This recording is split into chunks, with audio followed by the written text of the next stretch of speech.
আসসালামু আলাইকুম রহমতুল্লাহ। বন্ধুগণ, আলহামদুলিল্লাহ। উত্তম চরিত্র কাহাকে বলে, কত প্রকার ও কি কি?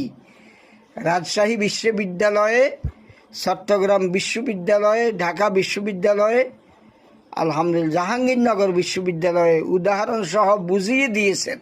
আলহামদুলিল্লাহ, ছাত্র ছাত্রীরাই তো বলতেছে।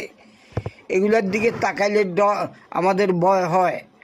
হ্যাঁ, ছাত্র শিবির ছাড়া অন্যান্য যারা আমাদেরকে দাওয়াত দিতে আসে তাদের দিকে তাকাইলে মানুষের সুরুত নাই।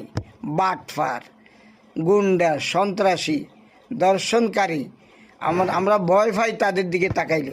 এই জন্য আমরা তাদেরকে পছন্দ করি নাই। ছাত্র শিবিরের বাইরের ব্যবহার, আচার আচরণ এতই না উত্তম, হ্যাঁ, মনোমুগ্ধকর, আমাদের হৃদয় ঠান্ডা হয়ে যায়। এই জন্য তাদেরকে আমরা ভালোবাসি। আলহামদুলিল্লাহ।